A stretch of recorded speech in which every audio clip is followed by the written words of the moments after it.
मैं doctor Karamvir Singh, associate professor political science, BSR government arts college Alwar.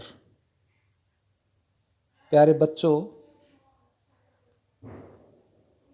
BA part second, paper second, Indian political system, भारतीय राजनीतिक व्यवस्था में कल जो आपकी ऑनलाइन कक्षा हुई उसमें हमने संविधान में संशोधन की प्रक्रिया के बारे में चर्चा की या इसका अध्ययन किया।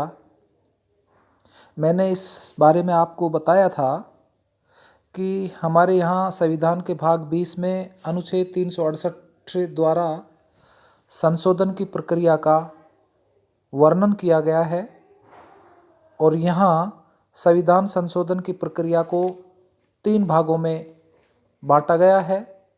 एक साधारण बहुमत के द्वारा संशोधन, एक विशेष बहुमत द्वारा संशोधन और संसद का 2/3 बहुमत तथा राज्य विधान मंडलों का अनुमोदन के द्वारा संशोधन और उसके बाद राष्ट्रपति की भूमिका के बारे में हम चर्चा कर चुके हैं। आज हम संविधान संशोधन की कुछ विशेषताएं हैं, उनके विषय पर भी चर्चा करना यहाँ आवश्यक है या उनको बताना भी आवश्यक है। डियर स्टूडेंट्स, जैसा कि मैं आपको बताऊं कि भारतीय संविधान संशोधन प्रक्रिया के विश्लेषण जो अपन ने किया, उस विश्लेषण से जो बातें उभर कर आई वे कुछ विशेषताओं की ओर इंगित करती हैं जिनका अध्ययन करना अत्यंत आवश्यक है। ये विशेषताएं जिसमें कुछ आलोचना की विषय भी रही हैं, मैं इन विशेषताओं के बारे में आपको बताऊं। जैसे नंबर 1 कि भारत में संघीय व्यवस्था है, आप सभी को पता है, पर संविधान संशोधन में राज्यों की भूमिका नग्न है। सर्वप्रथम तो संविधान संशोधन विधेयक संसद के किसी भी सदन में ही प्रस्तावित किए जा सकते हैं। सिर्फ राज्य में दूसरे सदन के निर्माण या अंत के लिए संविधान संशोधन प्रस्ताव राज्य विधान सभाओं द्वारा प्रस्तुत किया जा सकता है। तो इस प्रकार संघीय व्यवस्था के अनुकूल संशोधन, जो संविधान संशोधन में राज्य की भागीदारी नहीं है। दूसरी विशेषता कि कुछ संशोधन विधेयक, जैसे यथा संविधान के तीसरे वर्ग से संबंधित संशोधन विधायकों को राज्य विधान सभाओं की स्वीकृति के लिए भेजा अवश्य जाता है, पर विधेयक वापसी के लिए समय सीमा निर्धारित नहीं है। एक विद्वान है केसी गारकंड, उन्होंने बताया कि राज्यों की अधीनस्थ स्थिति होने के कारण वे संशोधन विधेयक में देरी करने का साहस नहीं कर सकते। वहीं कुछ विचारकों का मानना है कि राज्य विधानसभाओं द्वारा जानबूझकर देर लगाई जा सकती है ताकि संशोधन यदि मनोकूल नहीं हो तो उसे कुछ समय के लिए रोका जा सके, यद्यपि अंततः तो उसे स्वीकार करना ही पड़ता है।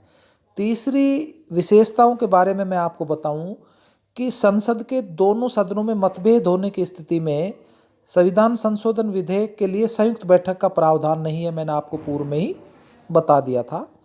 ऐसे में राज्यसभा द्वारा लोकसभा से स्वीकृत विधेयक को अस्वीकृत किया जा सकता है। ठीक है ना, कि राज्यसभा द्वारा लोकसभा से स्वीकृत विधेयक को अस्वीकृत किया जा सकता है। अतीत में ऐसे कई उदाहरण हैं।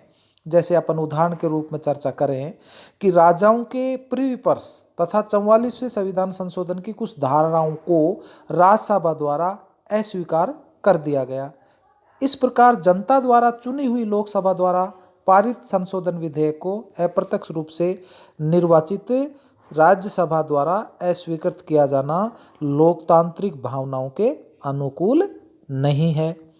नेक्स्ट जो विशेषताओं के बारे में हम बता सकते हैं कि संविधान संशोधन द्वारा सामाजिक एवं आर्थिक परिवर्तन की दिशा में प्रयास किए गए हैं। कृषि प्रधान देश होने के कारण अनेक भूमि सुधार कार्यक्रम प्रारंभ किए गए उनके प्रभावी क्रियान्वयन के लिए संविधान संशोधन की आवश्यकता पड़ी। 1951 तथा 1955 में पहले और चौथे संविधान संशोधन इस दिशा में प्रयास कहे जा सकते हैं। 42वें संविधान संशोधन द्वारा भारत को समाजवादी गणराज्य घोषित किया गया। नेक्स्ट एक विशेषता ये भी है कि संविधान संशोधन द्वारा राजनीतिक क्षेत्र में भी महत्वपूर्ण परिवर्तन किए गए। 52वें संविधान संशोधन द्वारा दल बद को रोकने का प्रयास किया गया। इसी प्रकार मतदान की आयु 21 वर्ष से घटाकर 18 वर्ष 61वें संविधान संशोधन के द्वारा की गई।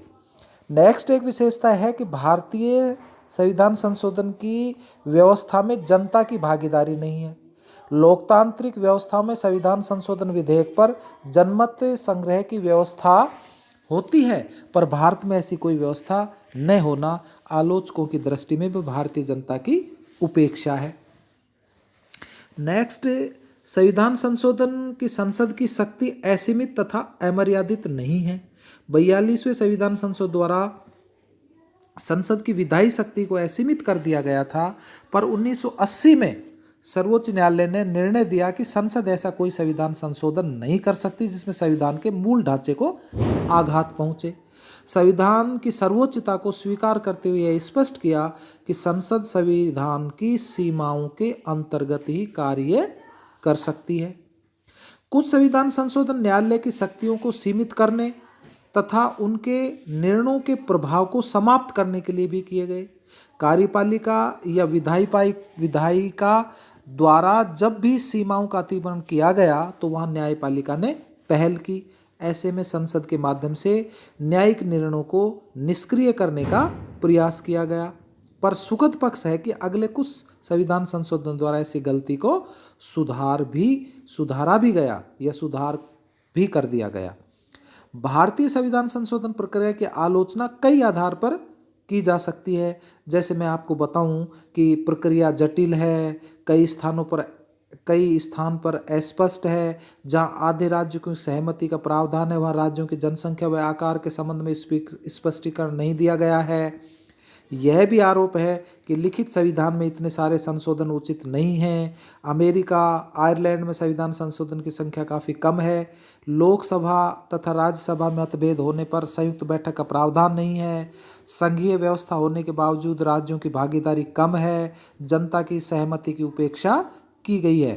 पर प्रसिद्ध विद्वान तथा विशेषज्ञ जो हैं उनके मतों का यदि हम विश्लेषण करें तो ये स्पष्ट हो जाता है कि भारत में संविधान संशोधन द्वारा सतत जीवंतता का परिचय दिया गया ताकि राष्ट्र की प्रगति में बाधा न आए।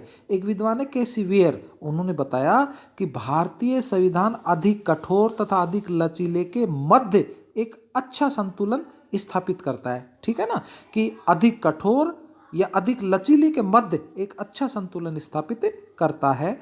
तो कहने का तात्पर्य ये हुआ कि इस प्रक्रिया को हम नकार नहीं सकते। ये हमारे यहाँ संविधान संशोधन की जो एक विधि थी उनकी विशेषताएं बताई गई है जिनका अध्ययन करना हमारे लिए अत्यंत ही आवश्यक था। संविधान में अब तक जो संशोधन हुए हैं इनके बारे में हम चर्चा जो कल ऑनलाइन कक्षा होगी उसमें आपको मैं बताऊंगा। धन्यवाद।